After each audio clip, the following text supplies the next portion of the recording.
بلغ العلم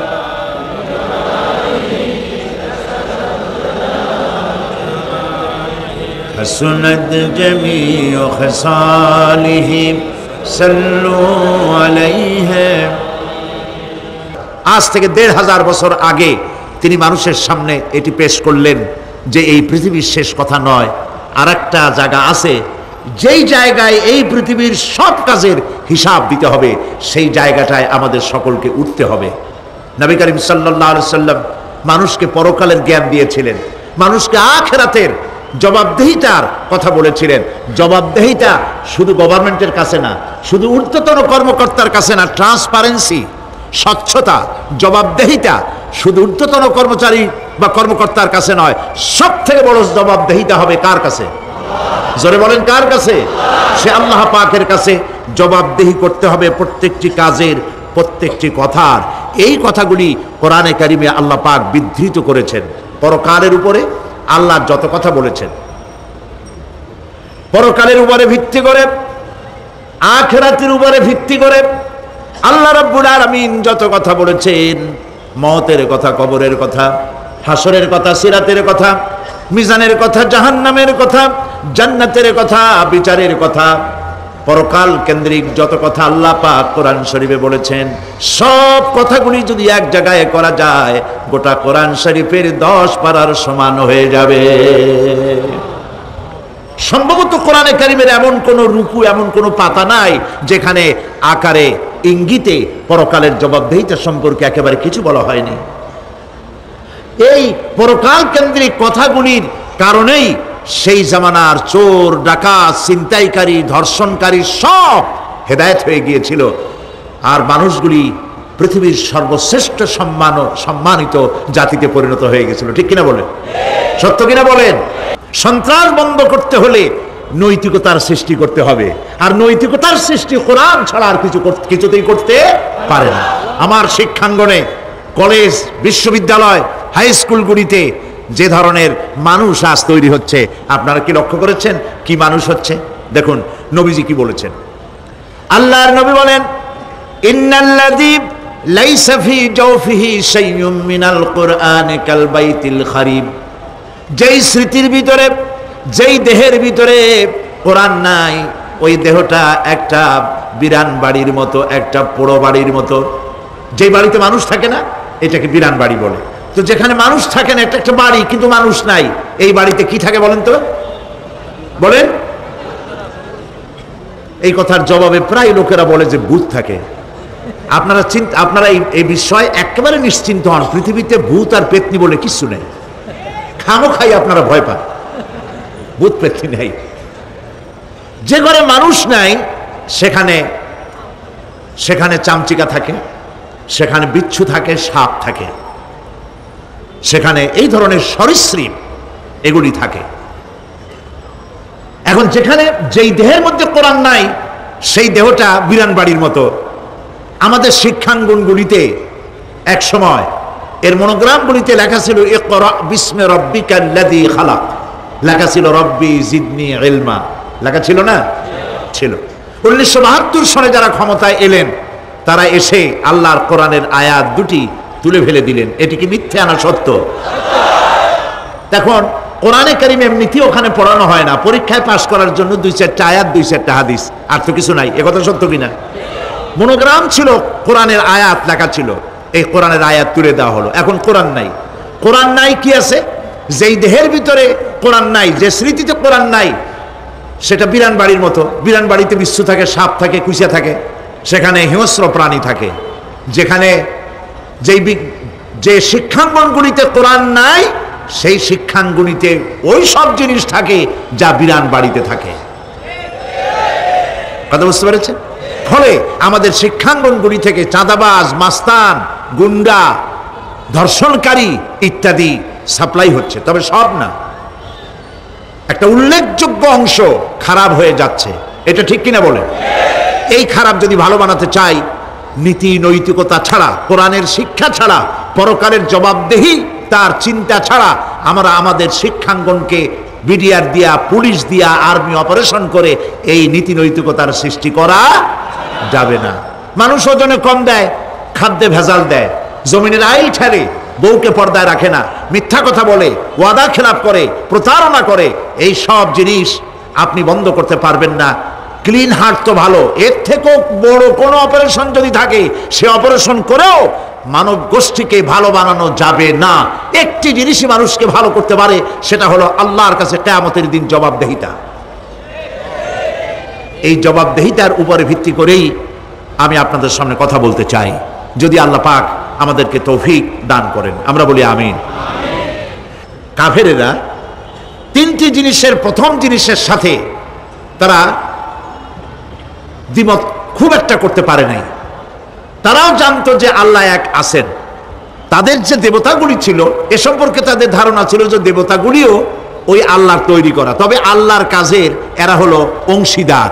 যেরকম গভর্নমেন্টের একজন প্রধানমন্ত্রী থাকে আর একজন প্রেসিডেন্ট থাকে, আর বিভিন্ন বিভাগে মন্ত্রীরা থাকে, আল্লাহর ওইভাবে রাষ্ট্র, আল্লাহ বা ভগবান বা গড, তারও এই বিশ্ব এগুলিকে পরিচালনা করার জন্য বিভিন্ন মন্ত্রণালয় আছে, আর ওই সব মন্ত্রণালয়গুলিতে আমাদের দেবতাগুলিকে এইভাবে শরীক করে রাখা তিনি রেখেছেন। এটা হলো তাদের ধারণা।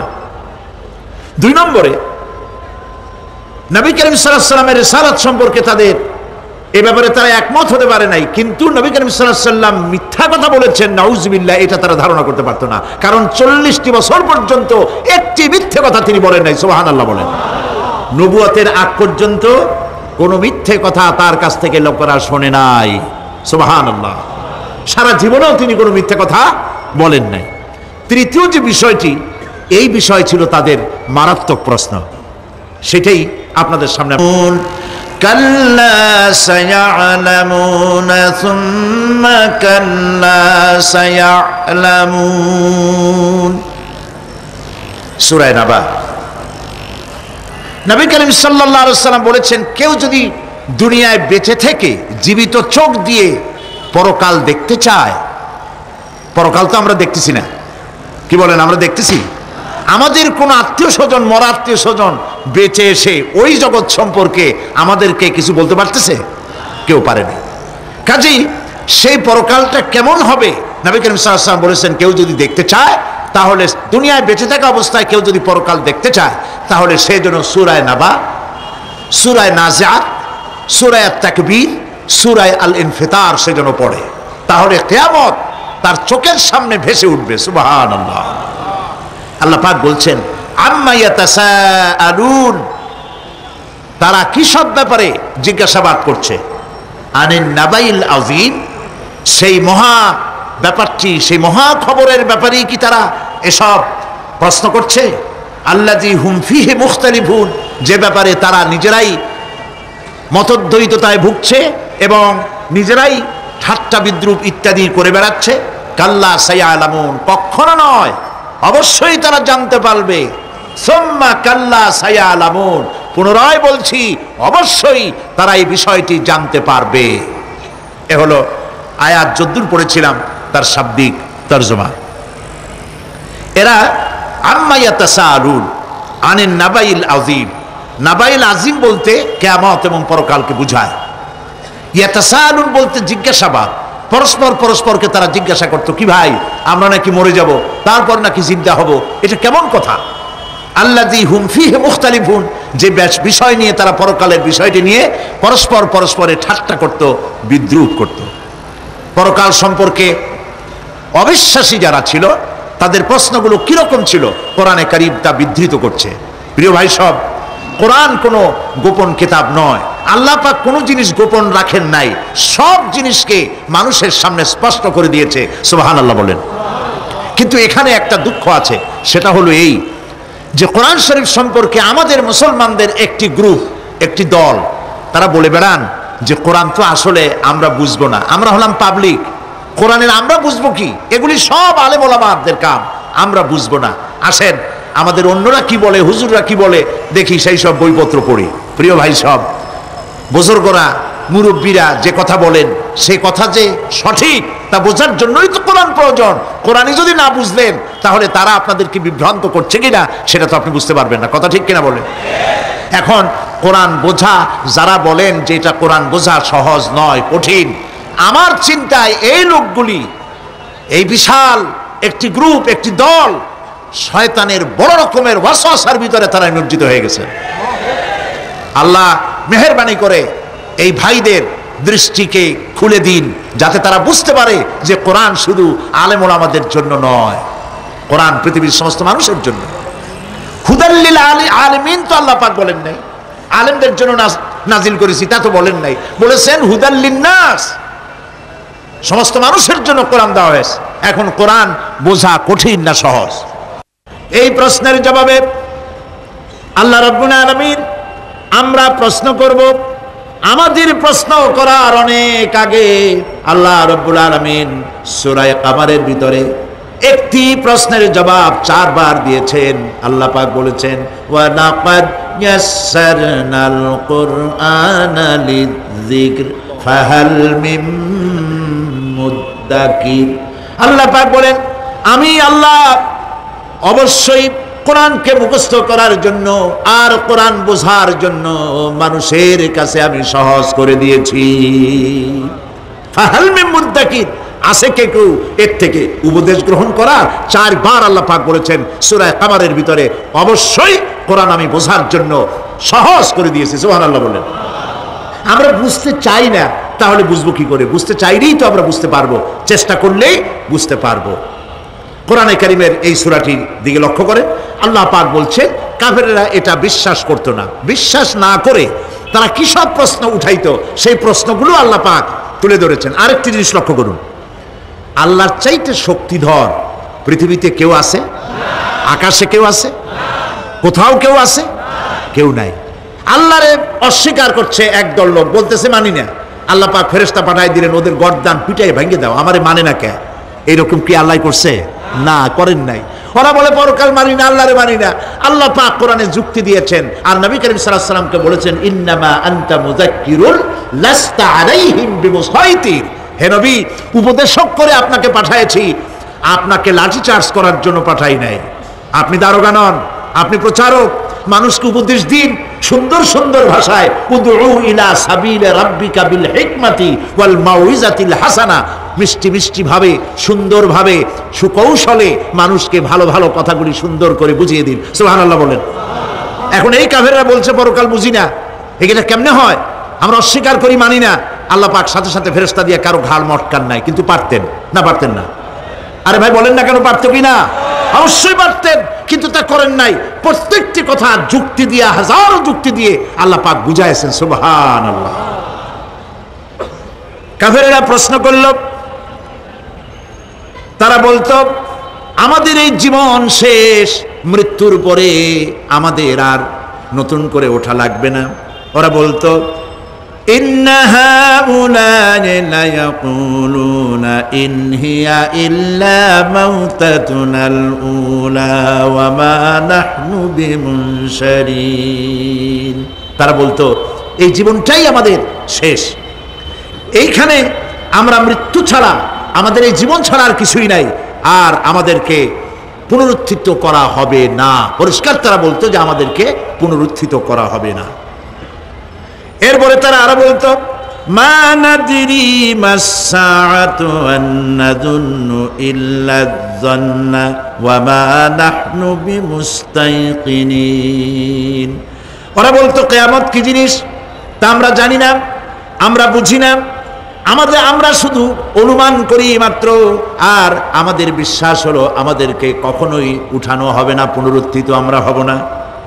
প্রিয় ভাই সব, এইভাবে তারা পরকালকে অস্বীকার করার কথাগুলি তারা বলতো। কাফেরেরা প্রশ্ন তুলতো, আমরা আর আমাদের মৃত্যুর পরে আর আমাদেরকে জিন্দা করা হবে না।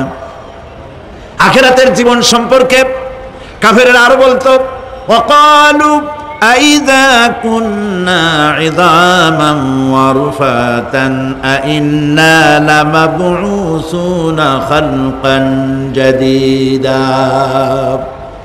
তারা বলতো যে আমরা মরে যাওয়ার পর আমাদের গোশতগুলি মিশে যাবে, হাড্ডি গুড্ডিগুলি পচে যাবে, এরপরে আমাদেরকে নতুন করে চিন্তা করা হবে। এটা মাথার মধ্যে ঢোকে না, কি আশ্চর্য ধরনের কথাটা হবে কি করে?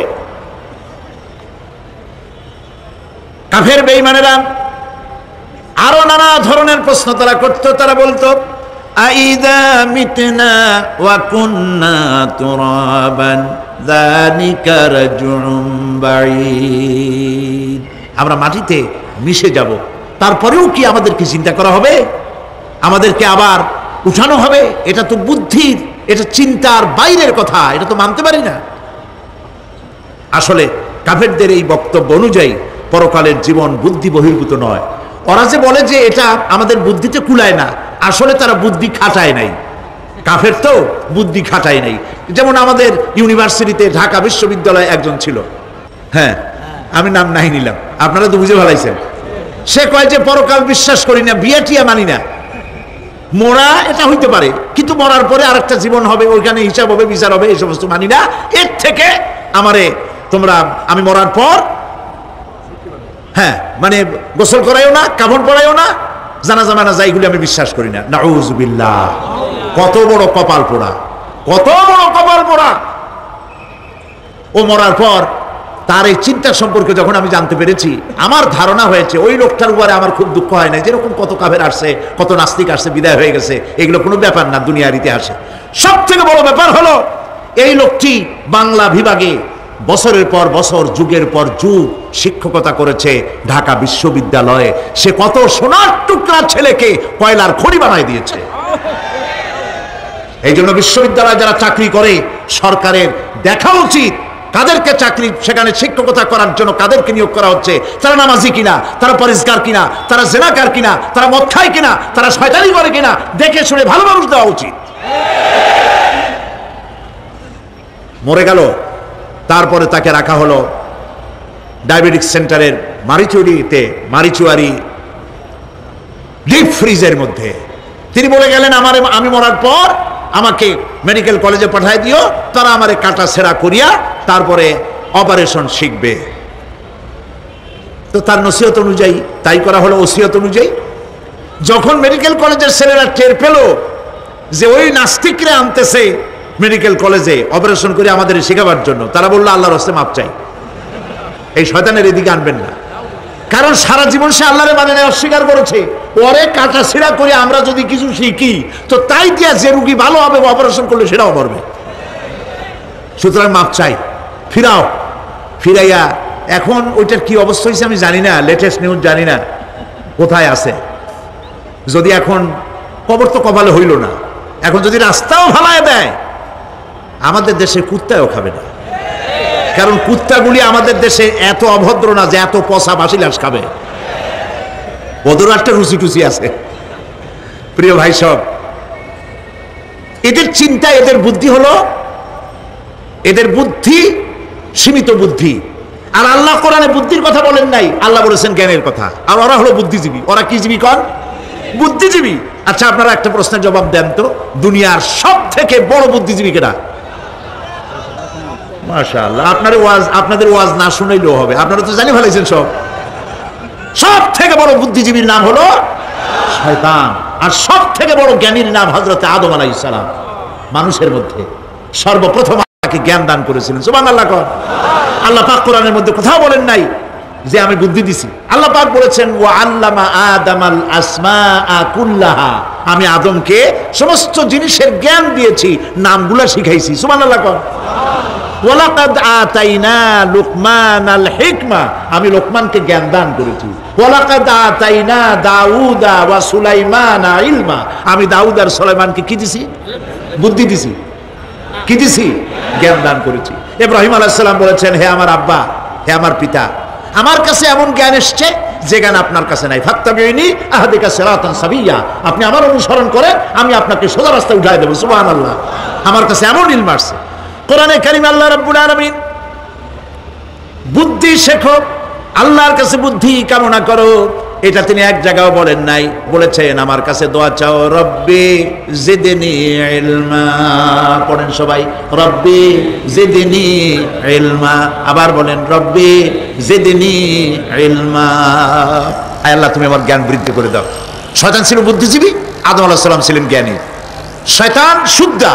আল্লাহ পাক যখন সকলকে বললেন উসজুদু লিআদামা, সবাই মিলে আদমরে সেজদা দাও, ফাসাজাদু, সবাই মিলে সেজদা করলো, ইল্লা মিস্টার ইবলিস সেজদা করলো না।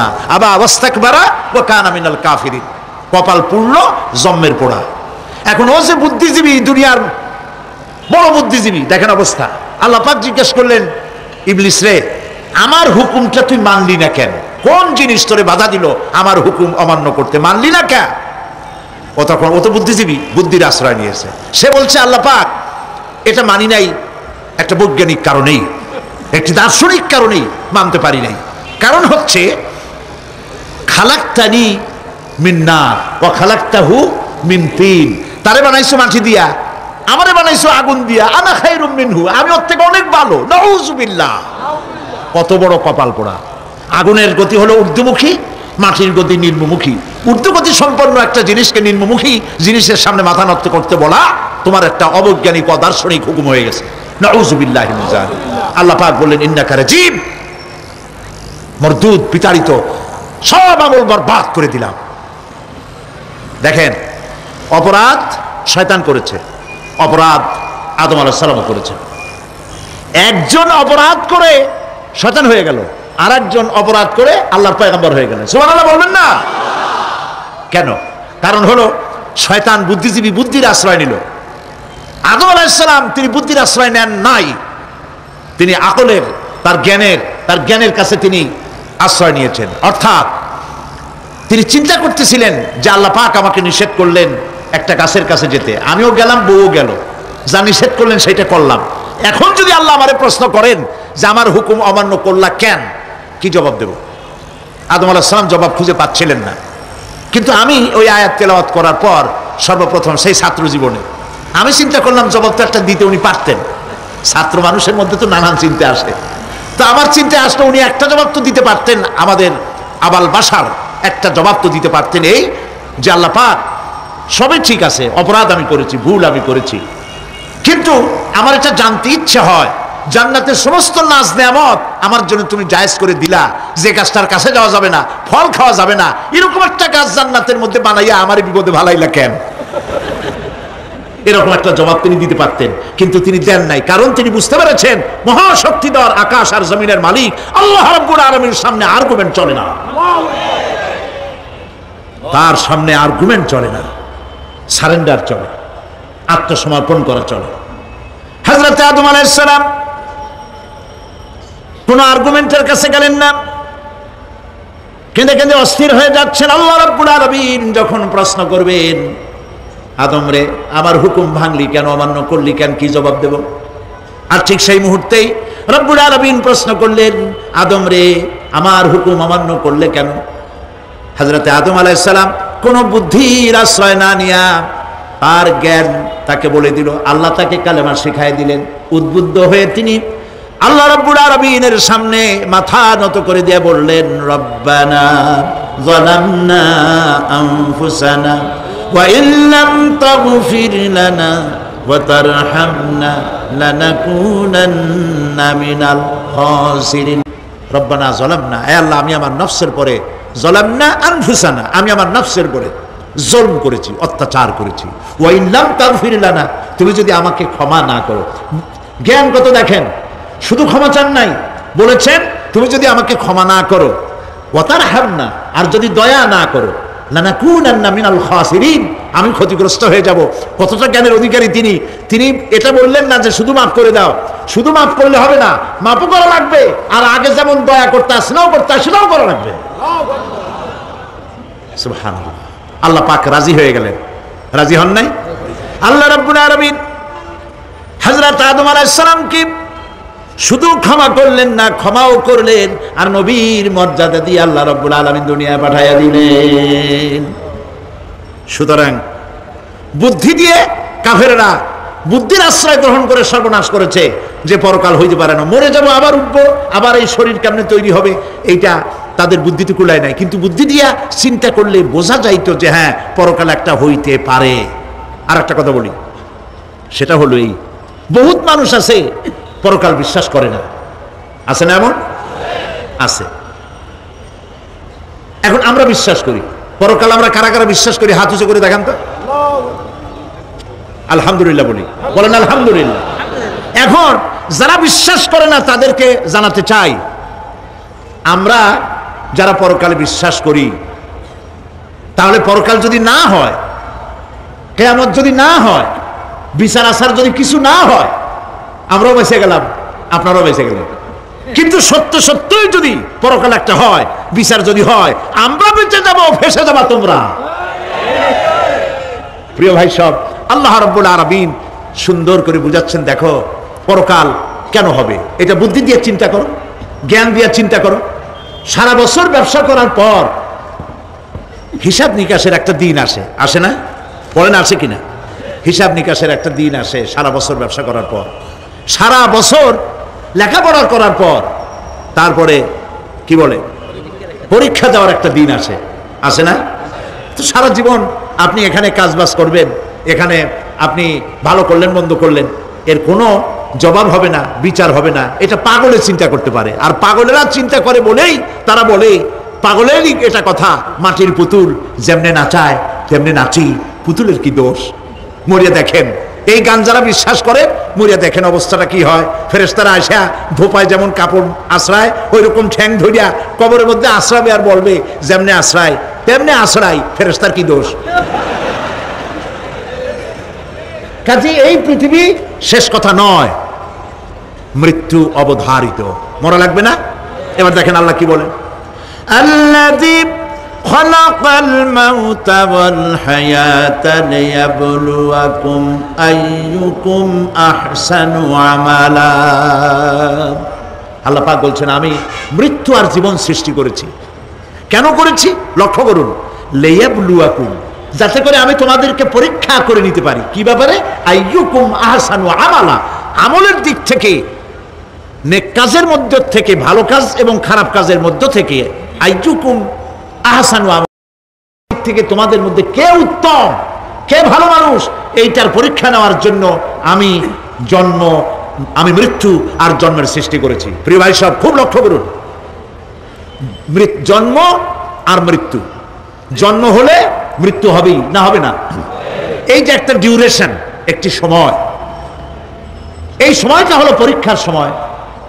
আমরা যারা পড়াশোনা করেছি, আপনারা পড়াশোনা করেছেন নিশ্চয়ই, কলেজে অথবা হাই স্কুলে অথবা মাদ্রাসায় প্রতি বছর একটা করে পরীক্ষা আসে, আসে না পরীক্ষা? এই পরীক্ষার ডিউরেশন কত সময়? 3 ঘন্টা। কয় ঘন্টা বলে? 3 ঘন্টা। এই 3 ঘন্টা পরীক্ষা দিতে গিয়ে আপনারা কি কোনো ছাত্রকে দেখেছেন যে প্রশ্নপত্র সামনে নিয়ে গল্প করতেছে, প্রশ্নপত্র সামনে নিয়ে তাস খেলে, জুয়া খেলে, আরেকদিকে তাকায় থাকে? প্রতিটি মুহূর্ত সে কাজে লাগাচ্ছে, প্রতি মুহূর্ত কাজে লাগাচ্ছে। 3 ঘন্টা পুরা হওয়ার 2 ঘন্টার মধ্যে পরীক্ষা তার শেষ হয়ে গেছে, কিন্তু সে চলে যাচ্ছে না, বাকি আরো 1 ঘন্টা আধা ঘন্টা রিভাইজ করতেছে। সে যা যা পরীক্ষা দিয়েছিল প্রশ্ন অনুযায়ী জবাবগুলি ঠিক হয়েছে কিনা সে মিলাই দেখে। কারণ কি? কারণ হলো এই পরীক্ষা যদি ফেল করি, বাপ মায়ের কষ্ট করা পয়সাগুলি বিফলে চলে যাবে, আমি চাকরি পাবো না, আমার জীবনটা 1 বছরের জন্য নষ্ট হয়ে যাবে। এই জন্য সে এত খাটাখাটনি করে পরীক্ষায় ভালো ফল করার জন্য সে পরীক্ষা দেয়, এবং পরীক্ষার রেজাল্ট এই পৃথিবীতেই হয়, ঠিক কিনা বলেন? খাতা দেখতে যতদিন লাগে তারপরে পরীক্ষা হয়। খুব লক্ষ্য করুন, আমাদেরও একটা পরীক্ষা চলতেছে এই পৃথিবীতে, সকলে। ওটা শিক্ষাঙ্গনের পরীক্ষা, এটা জীবনের পরীক্ষা। এই যে ওর পরীক্ষার ডিউরেশন, সময়কাল 3 ঘন্টা, আর আমাদের পরীক্ষার, সমস্ত মানুষের পরীক্ষার সময়কাল হলো জন্ম থেকে শুরু করে মৃত্যু পর্যন্ত। এর মধ্যে বালেগ হওয়া পর্যন্ত সময়টা কনসিডারেবল, ক্ষমার যোগ্য। 15 বছর 12 বছর বালেগ হইতে যে কয় বছর লাগছে, এইটা যা করছেন যা বলছেন সব মাপ। কিন্তু বালেগ হওয়ার পরের থেকে নিয়ে মৃত্যু পর্যন্ত যা যা করবেন সমস্ত কাজের হিসাব আল্লাহর কাছে দিতে হবে। একটা প্রশ্ন করি আপনাদের কাছে, রাগ করবেন না তো? বলবেন যে কথা বলতে তো আপনি আসছেন, আমাদের দিয়ে খাটান কেন, এরকম চিন্তা করবেন না তো? প্রশ্নটা হচ্ছে, বলেন তো দেখি, পৃথিবীর মধ্যে সব চাইতে মূল্যবান জিনিস, দামি জিনিস কোনটা? হ্যাঁ, ইখতিলাফ হয়ে গিয়েছে, ইখতিলাফ হয়েছে। কেউ বলেছে যৌবন, কেউ বলেছে কোরআন, কেউ বলেছে ইসলাম। আর যারা বেশি বুদ্ধি রাখে তারা খামোশ, তারা কথা বলে নেই। কোনটা কইয়া কোন জ্বালা চুপ করে থাকাই ভালো। সব থেকে মূল্যবান জিনিসের নাম সময়। সব থেকে মূল্যবান জিনিসের নাম কি? এবার বলেন, এই পৃথিবীর মানুষ সব থেকে অপচয় করে কোন জিনিসে? সময়ে। সময়ের অপচয় আমরা যা করি। বাড়িতে আজকে রাত্রে ক্যালকুলেটর, কম্পিউটার, ক্যালকুলেটর না থাকে যদি কাগজ কলম হাতে নেন। জীবনের 15 বছর বাদ দেন, এখন আপনার বয়স এখন যা, এই বয়সে প্রতিদিন ওই যৌবন প্রাপ্তির পর থেকে নিয়ে এই পর্যন্ত প্রতিদিন টেলিভিশনের সামনে নাটক দেখার জন্য, সিনেমা দেখার জন্য, ন্যাশনাল জিওগ্রাফি দেখার জন্য, ডিসকভারি দেখার জন্য, স্পোর্টস দেখার জন্য প্রতিদিন কয় ঘন্টা টিভির সামনে আপনি বসেন। এরপরে আপনি এগুলিকে সপ্তাহে কয় ঘন্টা হয়, মাসে কয় ঘন্টা হয়, বছরে কয় ঘন্টা হয়। বয়স এখন আপনার 50 বছর, 15 বছর বাদ দেন, 35 বছর হিসাব করেন কয় বছর আপনি টেলিভিশনের সামনে বসা ছিলেন। আমার কথা কি মাথায় ঢুকছে? কয় বছর টেলিভিশন আর সিনেমা হলে বসা ছিলেন? চায়ের দোকানে গল্প করতে গিয়ে, আড্ডা মারতে গিয়ে কতটা সময় নষ্ট করেছেন? রবীন্দ্রনাথ, যতীন্দ্রনাথ, যোগীনাথ, তারপরে শরৎচন্দ্র, এই সমস্ত এই নাম মনে আসলো, কবি, সাহিত্যিক, ঔপন্যাসিক, নাট্যকার, তাদের বইপত্র, গল্পের বই, ভূতের গল্প, এই সমস্ত গল্পের বই পড়িয়া জীবনে কতটা সময় নষ্ট করেছেন। সবগুলি এক জায়গায় করেন, সবগুলি এক জায়গায় করেন, এরপরে আপনার চোখ ছানা বড় হয়ে যাবে। দেখতে পাবেন আপনার জীবনের উল্লেখযোগ্য 35 বছরের কম করে হলেও 20 বা 25 বছর অপচয় হয়ে গেছে, নষ্ট হয়ে গেছে। ইন্না লিল্লাহি ওয়া ইন্না ইলাইহি রাজিউন। জীবনের সব থেকে মূল্যবান সময়গুলি নষ্ট করে ফেলেছি আমরা। আল্লাহ পাক বলেছেন পরীক্ষা নেওয়ার জন্যই এই পৃথিবীতে দিয়েছিলাম। এখন ওর পরীক্ষার, ছাত্রের পরীক্ষার সময় 3 ঘন্টা, রেজাল্ট আউট হবে এখন। আর আপনার আমার পরীক্ষা মৃত্যুতে, জন্ম থেকে শুরু মৃত্যু পর্যন্ত, কিন্তু রেজাল্ট এখানে আউট হবে না। রেজাল্ট আউট হবে কোথায়? কিয়ামতের দিন। কোথায় হবে? হতেই হবে কিয়ামতের দিন। সেদিন এই পৃথিবীতে যারা ভালো কাজ করবে, ভালো কাজের জন্য আল্লাহ পুরস্কার দিবেন, আর মন্দ কাজ যারা করবে তাদের জন্য তিরস্কার তারা পাবেই। এই জন্য বিচার, কিয়ামত হওয়া, বিচার হওয়া, এটা বিবেকের দাবি, এটা জ্ঞানের দাবি। যারা বুদ্ধিজীবী দাবি করে কপাল পোড়া, এরা এটা বোঝে না, এদের মাথার মধ্যে এটা ঢোকে না। ঠিক কিনা বলে? প্রিয় ভাই সব, কিয়ামত হবে এবং কিয়ামতে আল্লাহর দরবারে আমাদের সকলকে উঠতে হবে, এতে কোনো সন্দেহের অবকাশ নেই। এবার দেখেন আল্লাহ পাক এবার যুক্তি দিয়ে বুঝাচ্ছেন। সুবহানাল্লাহ বলেন। তোমরা যারা বলো যে মরে যাব, পচে যাব, মাটির সাথে মিশে যাব, আবার জিন্দা হব কেমনে? আল্লাহ বলে কেমনে জিন্দা হবা বুঝাই। সুবহানাল্লাহ বলেন। আল্লাহ রাব্বুল আলামিন বলেন, আল্লাহুল্লাযী আরসালার রিয়াহা ফাতুসিরু সাহাবা فسقناه إلى بلد ميت فأحيينا به الأرض بعد موتها كذلك النشور। আল্লাহ পাক বলেন, লক্ষ্য করে দেখো, সমুদ্রের লবণাক্ত পানিগুলি বাষ্পীয় আকারে মেঘমালায় পরিণত করে দেই, আর বাতাসকে হুকুম করি মেঘটাকে টেনে নিয়ে যাও অমুক জায়গায়। আল্লাহ যেখানে বৃষ্টি দিতে চান, বাতাস মেঘকে ঠেলে নিয়ে সেখানে নিয়ে আসে, বৃষ্টির পানিগুলি পড়ল। আল্লাহ পাক বলেন, আকাশের সেই বৃষ্টির পানি দিয়া মরা জমিনকে আমি জিন্দা করে দিলাম। ফাআহিয়ানা বিহিল আরদা বাদা মাউতিহা, এই মৃত্যু জমিনকে আমি জিন্দা করলাম। সেখানে তুমি বীজ বপন করলে, সেই বীজগুলি, বীজের মাথা ফাটাইয়া চারাগুলি কে বাইর করে দিল? মাটির আস্তরণ, মাটির আস্তরণের মধ্যে কদুর বিচি, লাউর বিচি। আপনারা কদু কর না লাউ বলেন? যেটাই হোক, বুঝলেই হইল, কদু অথবা লাউ একই কথা। অথবা যে কোনো শাক সবজি, উদ্ভিদ, এর চারা, এর বীজ মাটিতে দেওয়া হলো, মাটিটা ফেটে চারা, যে পাতা দুটো বেরিয়ে আসলো, এই পাতা কি শক্ত না নরম? তাহলে মাটিটা ফাটাইয়া পাতা দুটো বাইর করে দিল কে? সুবহানাল্লাহ বলে। রব্বুল আলামিন দৃষ্টান্ত দিয়ে বুঝাচ্ছেন, আলাম ইয়াকুন নুতফাতাম মিন মানিয়্যিয়ুমনা সুম্মা কানা আলাকাতান ফাখালাকা ফাসাওয়া ফাজআলা মিনহু যাওজাইনি আয-যাকারা ওয়াল উনসা। আল্লাহ পাক বলেন, মানুষকে নিকৃষ্টতম মাতৃগর্ভে নিক্ষিপ্ত এক ফোঁটা পানি ছিল না, আমি তার থেকে আকার আকৃতি দিয়ে সুগঠিত করে মানুষের আকার দান করেছি, আর মায়ের পেটের ভিতরে আমি নারী আর পুরুষ বানাইছি, কন্যা সন্তান এবং পুত্র সন্তান বানাইছি। সুবহানাল্লাহ। এখন মানুষের কাছে আমরাও পারি। এই যে ক্লোনিং সিস্টেম একটা শুরু হয়েছে, শুনছেন আপনারা? কথা না কইলে বুঝি কি ক্লোনিং পদ্ধতি।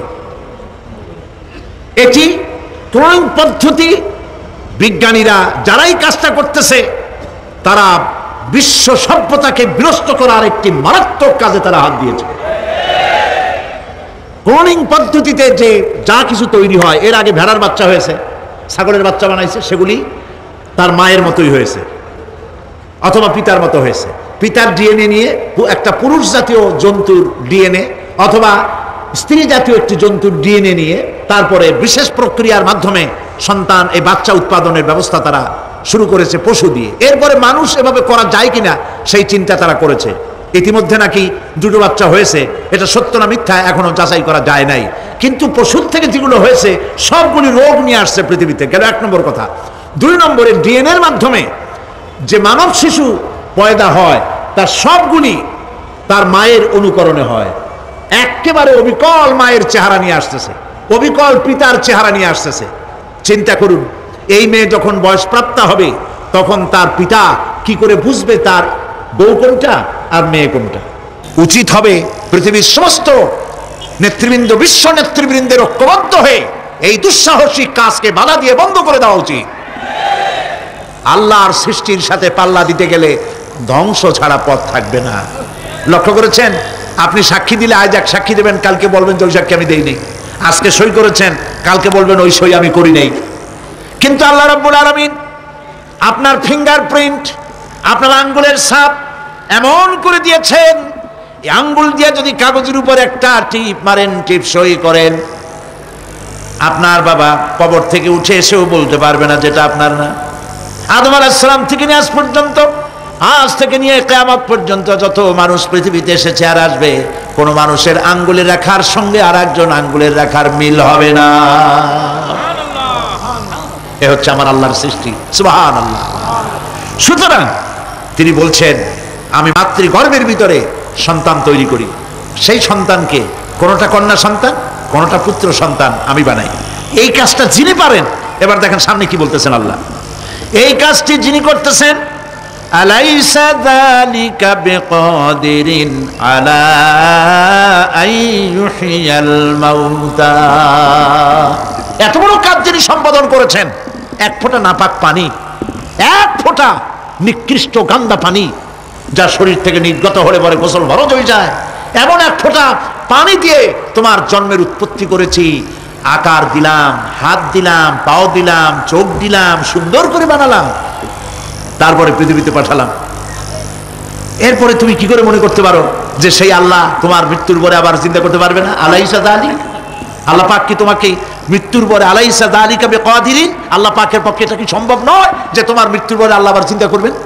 বলেন অবশ্যই পারবেন, বলেন অবশ্যই পারবেন।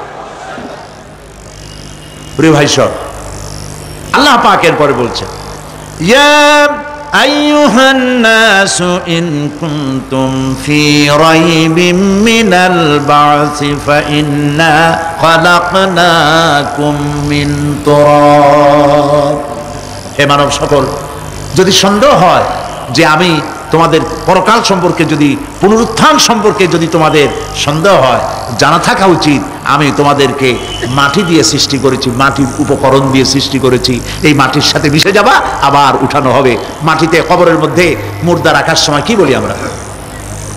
মিনহা খালাকনাকুম ওয়া ফিহা নুঈদুকুম। পড়েন সবাই, মিনহা خلقناكم وفيها نعيدكم ومنها نخرجكم تارة أخرى। মাতৃগর্ভের ভিতরে মানুষকে আল্লাহ রাব্বুল আলামিন হাত পাও চক্ষু কর্ণনাসিকা দিয়ে সুন্দর করে মায়ের পেটের ভিতরে বানায়া এই পৃথিবীতে আল্লাহ পাক পাঠায় দেন। আর আল্লাহ পাক বলেন, সুম্মা নুখরিজুকুম তিফলা, বাচ্চার আকারে মায়ের পেট থেকে বের করে দিলাম। যে আল্লাহ রাব্বুল আলামিন এইভাবে করে তোমাদেরকে সৃষ্টি করেন। যালিকা বিআন্নাল্লাহা হুয়াল হক। জেনে রাখো এ সব কিছু এই জন্যই ঘটে যেহেতু আল্লাহ রাব্বুল আলামিন আল্লাহ তাআলা মহাসত্য, তিনি যা বলেন তাও সত্য, তার কথার মধ্যে কোনো রকমের বৈপরীত্য নাই। ব্যারোমিটার যন্ত্র আছে, যে যন্ত্রের মাধ্যমে আবহাওয়া মাপা হয়, বৃষ্টি হবে কি হবে না, ঝড় হবে কি হবে না, জলোচ্ছ্বাস হবে কি হবে না, এগুলি ব্যারোমিটার যন্ত্র দিয়া, আবহাওয়া মাপা যন্ত্র দিয়ে তারা মাপে। কিন্তু আপনারা কি কখনো শুনেছেন যে রেডিও টেলিভিশনে বলা হয়েছে সন্দ্বীপ, কুতুবদিয়া, হাতিয়া, সেন্ট মার্টিন এবং বাঁশখালী, আর কি কোন দু একটার নাম, কক্সবাজার, পতেঙ্গা ইত্যাদির উপর দিয়ে 280 মাইল স্পিডে ঝোড়ো হাওয়া প্রবাহিত হবে, আগামীকাল 30 ফিট উঁচু হয়ে জলোচ্ছ্বাস হবে, এরকম কথা বলে কেউ? কি বলে?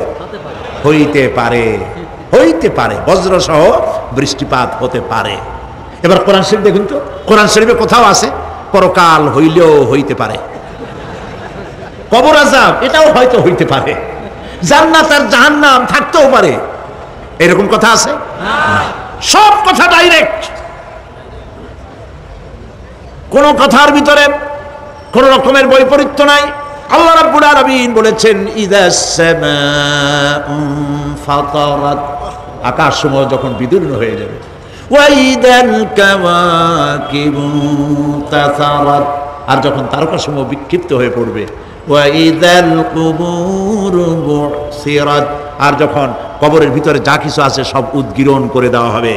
সমস্ত কথাগুলি ডাইরেক্ট। যালিকা বিআন্নাল্লাহা হুয়াল হক, যেহেতু আল্লাহ মহাসত্য। ওয়া মান আসতাকু মিনাল্লাহি কিলা, আর আল্লাহর চাইতে সত্যবাদী আর কে আছে? বলেন আছে কেউ? সে আল্লাহ রাব্বুল আলামিন বলেন এত কিছু কাজ এত সুন্দর ব্যবস্থাপনা করে যিনি করেন, ওয়া আন্নাহু ইউহিল মাউতা ওয়া আন্নাহু আলা কুল্লি শাইইন কাদির। সে আল্লাহ রাব্বুল আলামিন তোমাদেরকে তোমাদের মৃত্যুর পরে আবার জিন্দা করবেন, এতে সন্দেহ করার কোনো কারণ নাই। ওয়া আন্নাস সাআতা আতিয়াতুন লা রাইবা ফিহা ওয়া আন্নাল্লাহা ইউবআসু মান ফিল কুবুর। আল্লাহ পাক বলছেন অবশ্যই কিয়ামত আসবে, তাকে কেউ বিন্দুমাত্র এতে কোনো সন্দেহ নাই।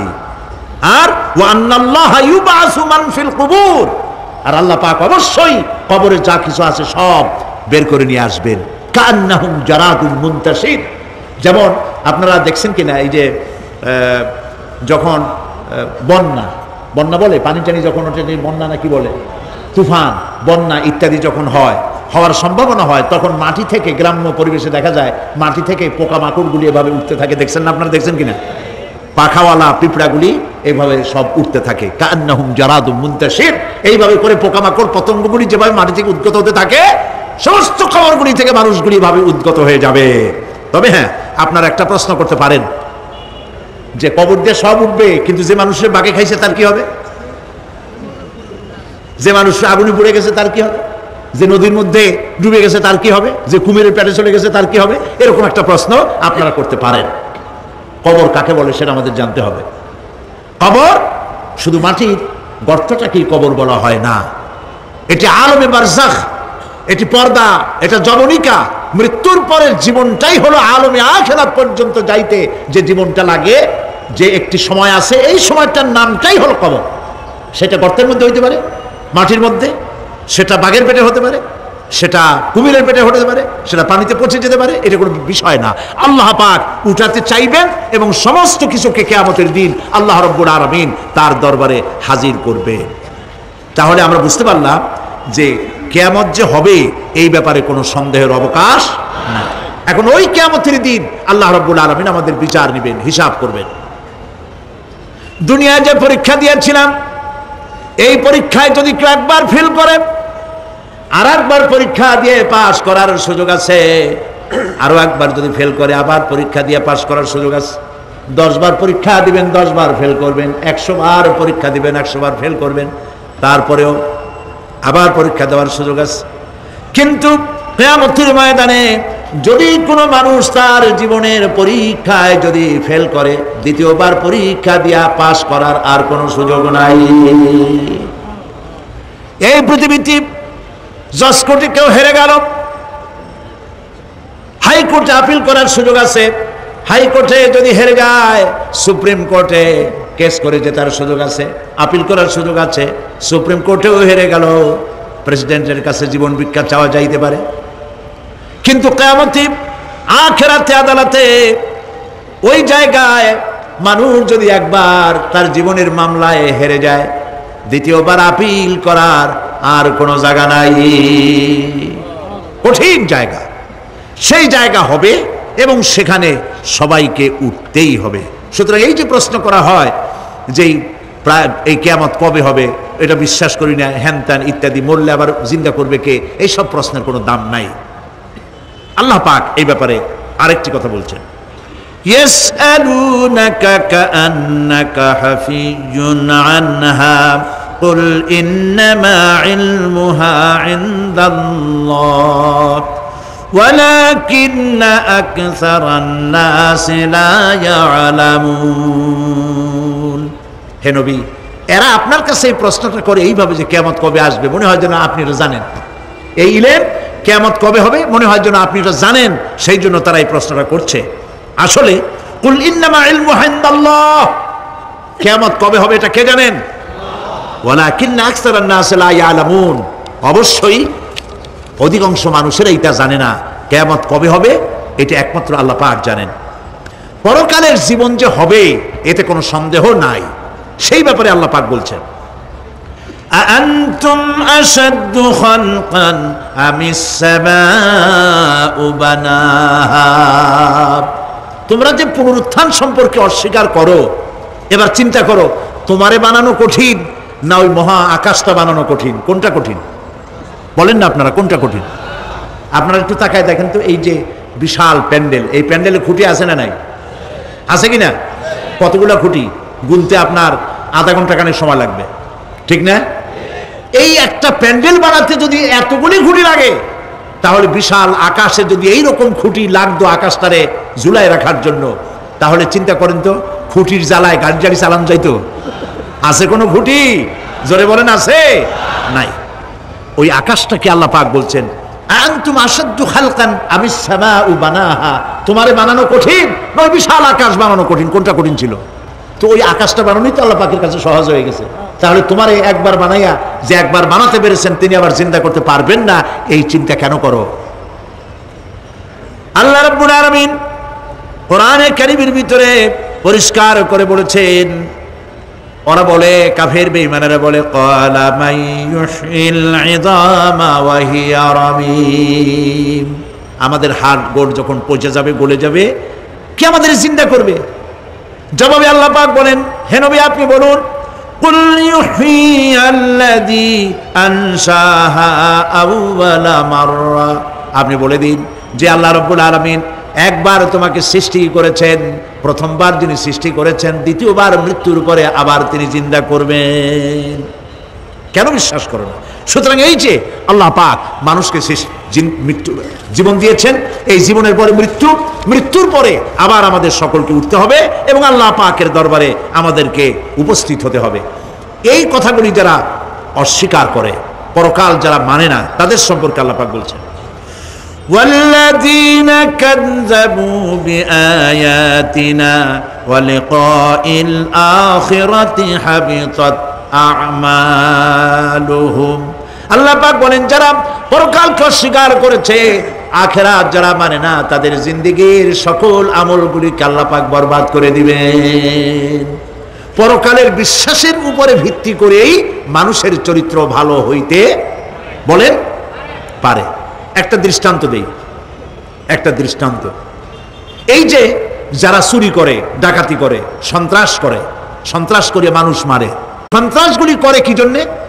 এদের ধারণা নাই যে আল্লাহ পাক আমাদেরকে উঠাইতে পারবে, আমাদের মৃত্যু হবে। পরকালের চিন্তা নাই বলেই তারা এই কাজটা করে। রাতের আধারে কোটি কোটি টাকার অফার আসছে, কেউ দেখে না এইখান থেকে, এই টাকার খাওয়া থেকে, অথবা জেনা করা থেকে, অথবা মদ পান করা থেকে গোল্ডেন অপরচুনিটি, সুযোগ আসছে, জেনা করা যায়, মদ খাওয়া যায়, টাকা নেওয়া যায়, অবৈধ টাকা। এই অপরাধ থেকে বাঁচাতে পারে একমাত্র পরকালের জবাবদিহিতা, আখিরাতের ভয়। আল্লাহর কাছে আমাকে জবাবদিহি করতে হবে, এই ভয় ছাড়া আর কোনো কিছুই মানুষের এই বিপদ থেকে মানুষের চরিত্র ভালো বানাইতে পারে না। মানুষের চরিত্র ভালো বানাবার জন্য এটাই হচ্ছে একমাত্র পথ। সেই জন্য আল্লাহ পাক আখিরাতের জীবন রেখেছেন, উঠতে সেখানে হবেই। এই পৃথিবীতে একবার যখন আসছি আমাদেরকে জিন্দা আল্লাহ করবেন এবং সমস্ত কথাগুলির জবাব আল্লাহর কাছে দিতে হবে। আল্লাহ রাব্বুল আলামিন বলেন, ওয়াত্তুর ওয়া কিতাবিম মাসতুর ফি রাক্কিম মানশুর ওয়াল বাইতিল মা'মুর ওয়াস সাকফিল মারফু' ওয়াল বাহরিল মাসজুর ইন্না আযাবা রাব্বিকা লাওয়াকি' মা লাহু মিন দাফি'। সূরা তুর। আল্লাহ পাক বলছেন তুর পাহাড়ের শপথ, তুর পাহাড়ের শপথ, সেই প্রকাশ্য পবিত্র গ্রন্থের শপথ যা লিপিবদ্ধ রয়েছে মুসলিম ঝিল্লিতে, চর্ম ঝিল্লিতে লিপিবদ্ধ রয়েছে। আরো শপথ বাইতুল মামুরের, আরো শপথ সুউচ্চ আকাশের, আরো শপথ উচ্ছ্বাসিত তরঙ্গায়িত সমুদ্রের। নিশ্চয়ই সেই আযাব আসবে, আযাব মানে কিয়ামত, সেই পরকাল অবশ্যই আসবে। মা লাহু মিন দাফি', এই শাস্তি থেকে, এই কিয়ামত আসা থেকে, এই কিয়ামত সংগঠিত হওয়া থেকে রোধ করার মতো ক্ষমতা কারো নাই। সুবহানাল্লাহ। এখন আল্লাহ পাক তুর পাহাড়ের কসম করছেন। তুর পর্বত হচ্ছে সেই পর্বতের কথাই ধরা যাক, যেখানে এটি ঐতিহাসিক পর্বত। হযরত মূসা আলাইহিস সালামকে আল্লাহ রাব্বুল আলামিন যেখানে নবুয়তের শিরস্থান পড়িয়ে দিয়েছিলেন তুর পাহাড়ের ভিতরে। অতুর সিনিন, তুর পাহাড়ের কসম আল্লাহ পাক বলছেন। এবং খোদায়ের আল্লাহ রাব্বুল আলামিনের সঙ্গে বিরোধিতা করার কারণে ফেরাউনকে এই তুর পাহাড়ের কাছেই লোহিত সাগরের মধ্যে, দরিয়ায় নীলের মধ্যে আল্লাহ পাক ডুবিয়ে মেরেছিলেন এবং নির্যাতিত বনী ইসরাইলকে শাস্তি দেওয়ার চূড়ান্ত সিদ্ধান্ত এই তুর পাহাড়েই আল্লাহ পাক দিয়েছিলেন। আল্লাহ বলছেন, আমি সেই তুর পাহাড়ের কসম করি। ওয়া কিতাবিম মাসতুর, এবং পবিত্র গ্রন্থের শপথ, যেই গ্রন্থগুলি নাজিল হয়েছে নবীদের উপরে, ইনজিল, তাওরাত, জাবুর, কোরআন, এই কিতাবগুলির কসম করি। সুবহানাল্লাহ। কোরআনের কসম করি, আল্লাহ পাক বলছেন এই কিতাবগুলির কসম করছি। তুর পাহাড়ের কসম করছি, কিতাবগুলির কসম করছি। ওয়াল বাইতুল মামুর, আর বাইতুল মামুরের কসম করছি। সেটা কি? আকাশের প্রত্যেকটি আকাশে একটি করে বাইতুল মামুর আছে।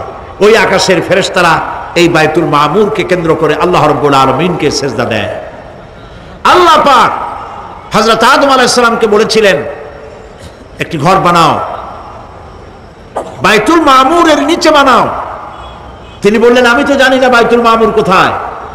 হযরত জিবরাইলকে পাঠানো হলো।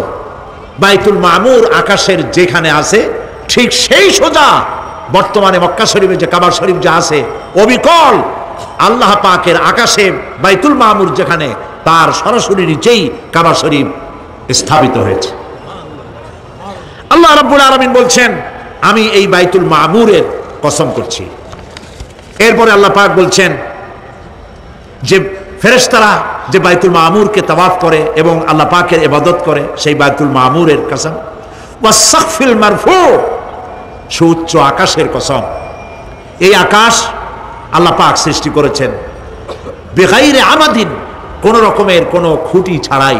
সুবহানাল্লাহ বলি আমরা। এই বিশাল আকাশ সম্পর্কে ওই যে বুদ্ধিজীবী যারা, কোরআনের জ্ঞান যাদের কাছে নাই, তারা বলে যে আকাশ বলতে কিছু নাই, ওইটা একটা নীলা নীলা, বহু দূর, সেই জন্য নীলা নীলা দেখা যায়। এই পৃথিবী সম্পর্কেও তাদের ধারণা এই পৃথিবীও কিছু না, এটা হলো ওই যে কি বলে, সূর্যের কাছের থেকে একটা উজ্জ্বল জ্যোতিষ্ক খুব ফোর্সে যাচ্ছিল, এই ফোর্স সহ্য করতে না পেরে সূর্যের একটি অংশ মহাশূন্যের উপরে ছিটকে পড়ল, ঘুরতে ঘুরতে পৃথিবীর আকার ধারণ করেছে। এই হলো ওদের ধারণা। অ্যাক্সিডেন্টের মাধ্যমে নাকি এই পৃথিবী হয়েছে। মূল কথা হলো এইভাবে করে যদি কোনো একটা গ্রহ উজ্জ্বল জ্যোতিষ্ক যাওয়ার কারণে পৃথিবী হয়ে থাকে, তাহলে এখন তো পৃথিবীতে মানুষ ধরতেছে না, মানুষ তো অনেক বেশি বেড়ে গেছে, তাহলে আর একটা জ্যোতিষ্ক দয়া করে সূর্যের পাশ দিয়া যাইয়া আর একটা খণ্ড হালাই দিয়া আর একটা পৃথিবী বানায় না কেন? প্রিয় ভাই সব, আল্লাহ পাক বলছেন ওয়াসাকফিল মারফু, আমি এই বিশাল আকাশের কসম করি, সুবহানাল্লাহ। এরপরে ওয়াল বাহরিল মাসজুর, পৃথিবীতে প্রবাহিত উচ্ছ্বসিত তরঙ্গায়িত সমুদ্র রাজির কসম করি, সুবহানাল্লাহ। আচ্ছা বলেন তো এই পৃথিবী এর নিচে কি? এই পৃথিবীর নিচে কি? এই পৃথিবী মহাশূন্যের উপরে ঘুরছে। লক্ষ্য করেন আল্লাহর কত বড় শক্তি। আটলান্টিক মহাসাগর কোথায় বলতে পারবেন না? এই পৃথিবীতে। আটলান্টিক মহাসাগর কোথায়? এই পৃথিবীতে। আটলান্টিক মহাসাগর, প্রশান্ত মহাসাগর, ভূমধ্য সাগর, যত সাগর আর মহাসাগর সব এই পৃথিবীতে। এই পৃথিবী অসংখ্য পাহাড়, অসংখ্য সমুদ্র আর অসংখ্য মানবরাজি নিয়ে লাটিমের মতো ঘুরতেছে, সুবহানাল্লাহ। মহাশূন্যের উপরে, মহাশূন্যের উপরে লাটিম যেমন ঘোরে পৃথিবী তেমন ঘোরে, অথচ মানুষগুলো ছিটকে পড়ে যায় না, পানিগুলি উড়ে কোথাও পড়ে যায় না। সুবহানাল্লাহ বলতে ইচ্ছে করে না। আল্লাহ রাব্বুল আলামিন সূরা ইয়াসিনের মধ্যে বলেছেন লাশ-শামসু ইয়ানবাগি লাহা আন তুদরিকাল কমারা ওয়ালাল লাইলু সাবিকুন নাহার ওয়া কুল্লুন ফি ফালাকিন ইয়াসবাহুন। সূর্য চন্দ্রের অধিকার নষ্ট করতে পারে না। রাত দুপুরের সময় সূর্য উঠবে না, দিনের দুপুর বেলায় চন্দ্র উদিত হয়ে সূর্যের আলোকে নিষ্প্রভ করতে পারে না। চন্দ্র সূর্যের আগে যেতে পারে না, সূর্য চন্দ্রের আগে যেতে পারে না। কারো গায়ে কারো ধাক্কা লাগে না। অসংখ্য তারকারাজি উড়ে বেড়াতেছে, কারো সাথে কারো কোনো ধাক্কা নাই, কোনো সংঘর্ষ নাই। মহাশূন্যের উপরে সূর্য চন্দ্র যেমন ঘোরে, ওয়া কুল্লুন ফি ফালাকি ইয়াসবাহুন, চাঁদ আর সূর্য যেমন ঘোরে, মহাশূন্যে যা আছে তাও ঘোরে। এই পৃথিবীটা মহাশূন্যের উপরে, গোটা পৃথিবী সমস্ত সমুদ্র আর মহাসমুদ্র নিয়ে সব ঘুরতেছে, সুবহানাল্লাহ। ওয়াল বাহরিল মাসজুর, তরঙ্গায়িত উচ্ছ্বসিত সমুদ্র রাজির কসম করি। সমুদ্র সন্দ্বীপ যাওয়ার সময় কেমন অবস্থা হয় যদি তুফানে পড়ে? দাল্লা মান তাদউনা ইল্লা ইয়াহু, সকলের কথা মানুষ ভুলে যায়। মৌজুন কাল জিবাল, পাহাড়ের মতো যখন ঢেউগুলো আসতে থাকে সবাই সব ভুলে যায়, তখন মনে পড়ে শুধু আল্লাহ। কি মনে পড়ে? আল্লাহ। আল্লাহ কত বড়, সমুদ্রের কাছে যাই দেখেন, সুবহানাল্লাহ। এই বিশাল বিশাল সমুদ্র রাজির কসম করছি। এতগুলি কসম করে আল্লাহ পাক কোরআনে কারীমের মধ্যে বলছেন, দেখো এই সব জিনিসগুলি আমি সৃষ্টি করেছি, আর এই জিনিসগুলির কসম করে বলছি সেই পরকাল অবশ্যই অনুষ্ঠিত হবে, সেই আযাব আসবে। কেউ এই পরকাল অনুষ্ঠিত হওয়া থেকে কেউ ফিরাইয়া রাখতে পারবে না। এখন তোমরা প্রশ্ন করতেছো আল্লাযী ফীহি আল্লাযী হুম ফীহি মুখতালিফুন, এই ব্যাপারে তোমরা ইখতিলাফ করতেছো, মতবিরোধ করতেছো, ঠাট্টা করতেছো, বিদ্রূপ করতেছো। কাল্লা সায়ালামুন, অবশ্যই তোমরা জানতে পারবে। সুম্মা কাল্লা সায়ালামুন, অবশ্যই তোমরা জানতে পারবে সেই পরকাল হবে, এতে কোনো সন্দেহ। রব্বানা লা তুজিগ কুলুবানা বা'দা ইয হাদাইতানা ওয়া হাব লানা মিন লাদুনকা রাহমাতান ইন্নাকা আনতাল ওয়াহ্হাব। হে আল্লাহ তাআলা, দীর্ঘক্ষণ ধরে তোমার কোরআনের কথা শুনে তোমার দরবারে হাত তুলেছি, দয়া করে মেহেরবানি করে আমাদের জিন্দেগির গুনাহ খাতাকে মাফ করে দাও। আমাদের মা বাপ মুরব্বিয়ান যারা কবরে চলে গেছে, আল্লাহ তাআলা কবরগুলিকে জান্নাতের টুকরায় পরিণত করে দাও। রব্বুল আলামিন, যেই পরকালের কথা, কিয়ামতের কথা আলোচনা করলাম, সেই কঠিন হাসরের ময়দানে যেদিন পায়ের নিচে হবে তামার মতো মাটি, আর মাথার উপরে প্রকাণ্ড সূর্যের তাপে গুনাহগারের মাথার চান্দি ফেটে গিয়া মগজগুলি গলে গলে নাক কান দিয়ে বেয়ে পড়তে লাগবে। জিহ্বাটা পানির পিপাসায় কুকুরের মতো ঝুলে নাভিস্থল পর্যন্ত পড়ে যাবে। ময়দানে সারা পড়বে পানি পানি বলে। আল্লাহ তাআলা ওই দিনে তোমার হাবিবের হাতের কাউসারের পেয়ালা আমাদের নসিব করে দিও।